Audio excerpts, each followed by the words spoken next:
no matter who wins, it's going to be a challenge for America to continue to support Ukraine. Vice President Harris wins, even though she's very pro-Ukraine, she's out in front on saying we need to keep supporting Ukraine. Ukraine needs to win this war. The Congress is going to be very divided, and is going to be similarly divided as now. And so I think no matter what, she will have trouble pushing funding through. So I think it doesn't mean that America won't support Ukraine, but it will be like it was last year when, they played games and it took over 8 months to get financial support. Obviously, if former President Trump wins, he's been, says all sorts of crazy things about Ukraine. He talks about finishing the war. The way I would see it is he would try to force Ukraine to make concessions that it frankly won't make. And I would hope that Ukraine says, we'll do it without you.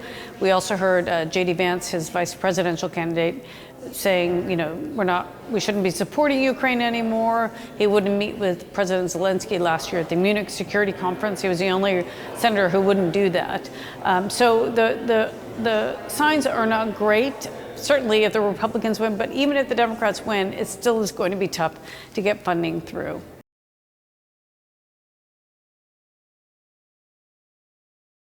I think everyone would hope that China could play a constructive, positive role, but so far it has not been willing to do that. If anything, China has been giving them more kit and equipment that's dual use or can be used for weapons and manufacturing. So unfortunately, China has not been playing the peace role that we would like it to play. And when China talks about a peace plan, it's either incredibly vague or it's really about letting Russia hold on to everything that they have now. So I don't think China is going to play that role now. I wish it would. I wish somebody had the magic answer to how do you get China to play that role. I think China doesn't mind Russia becoming the weaker sibling in that partnership. China doesn't mind America and Europe expending a lot of weapons and a lot of energy on another conflict. So China has its own motivations, I suspect. I think we should be thinking more about what we can do to bring India more inside the tent, because I think President Modi is not so hardcore, even though he is supporting Russia in many ways. They buy energy from Russia, they buy weapons from Russia, but he's publicly, expressed his dissatisfaction, certainly with the war at the UN General Assembly a couple of years ago, and then more recently this summer when he was in Moscow at the exact same time that the children's hospital was bombed in Kyiv, and he was not happy about that. So I think India might be the outlier that we need to be thinking more creatively about. Ukraine, tries to talk to everybody. China, Zelensky talked to Trump as well. So I think certainly the Ukrainians need to keep doing the amazing outreach that they're doing. They are the best advocates for their case. But I think countries like in this region, like Baltic states, can really help, because I think your voice is more authentic. The Baltic people know what Russian imperialism means in practice, whereas I think it doesn't sound the same when the Americans, the French, or the Brits talk about anti-colonialism, right? It's much more authentic. You know firsthand what it's like in this country. I mean, not you because you're too young, but your parents would know firsthand what it was like when Russia was occupying these countries, and the way that Russia treated you. Of course, it was the Soviet Union we're thinking of, but it isn't actually that different.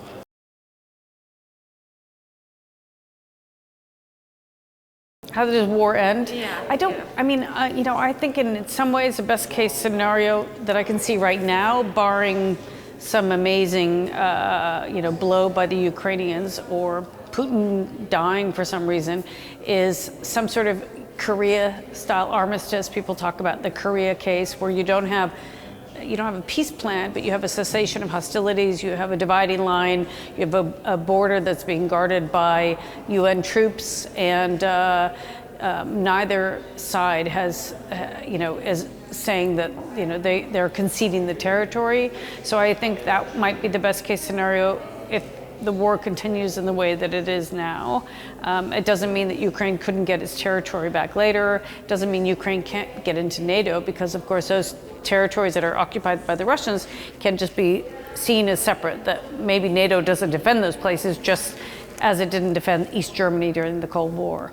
It could be a frozen conflict, and therefore Ukraine would need some sort of security guarantees by the West. Now, if it's short of NATO membership, it'll have to be something clearly defined, or some people make the case some sort of strategic ambiguity, but I think they need some security guarantees. And the Americans have thrown some examples out, like the Israel model, meaning we keep Israel at a higher level with equipment and support than its enemies in the region.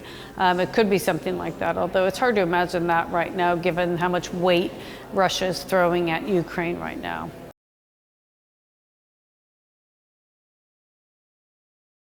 Yeah, it's hard to say what would happen. There would be a power vacuum. He's consolidated power in such an extreme way that there could be civil war, there could be anarchy. I don't think, I mean, some people say, oh, somebody worse than Putin might come along. Actually, I don't think that's as much of a likelihood, and I think that if anybody else took over the country, they would really, I would imagine they would want to end the war because it's bleeding the economy dry.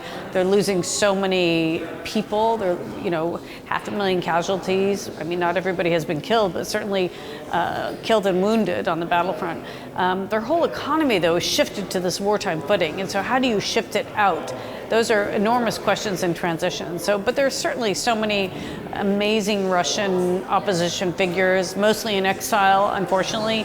But there are enough Russian opposition people that they could really come back and really try to make enormous changes. But it's not going to be simple if that happens.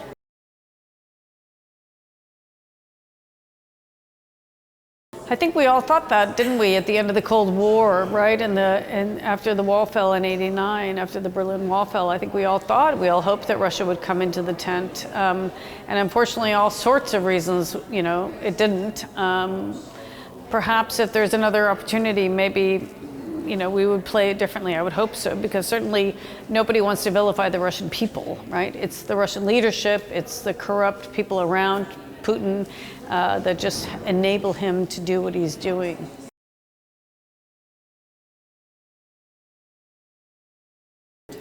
Look, I think that one thing we've all learned from the war in Ukraine is that these wars don't just stay in the region. So there's been, with Ukraine, enormous spillover for food shortages, energy shortages, spiraling inflation.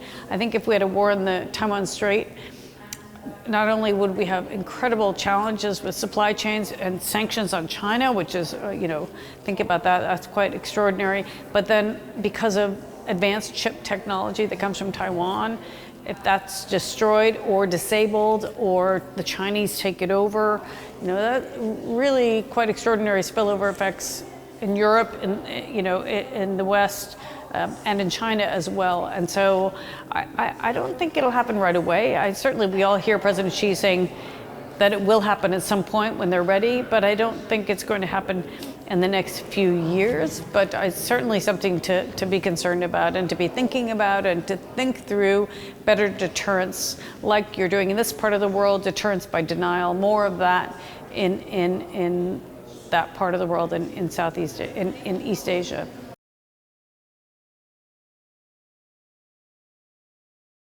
Well, we are more multipolar right now.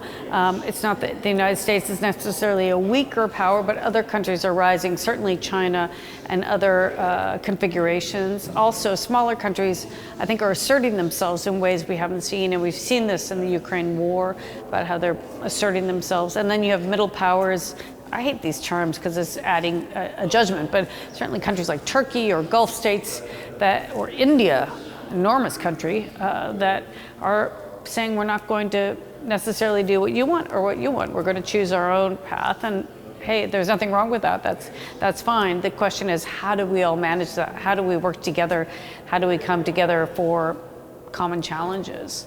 And that's more complicated because our muscle memory is so used to this, either bipolar or unipolar world, and that world is gone, and we're not entirely sure where we're going.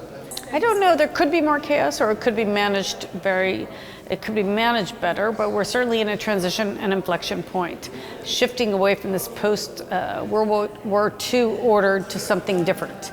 And I think in a sense, that's why the US elections really do matter, because if President Trump is reelected, I think his vision is very different from Kamala Harris, in terms of working with allies, caring about values, caring about democracy, all of those things that we all care about, I don't think Trump cares about at all. And so I think the United States certainly will go in a different direction. It doesn't mean Europe can't do more on its own without the United States, right? I mean, that's really what will happen. Europe will have to do a lot more on its own, and America will probably become a more marginalized country.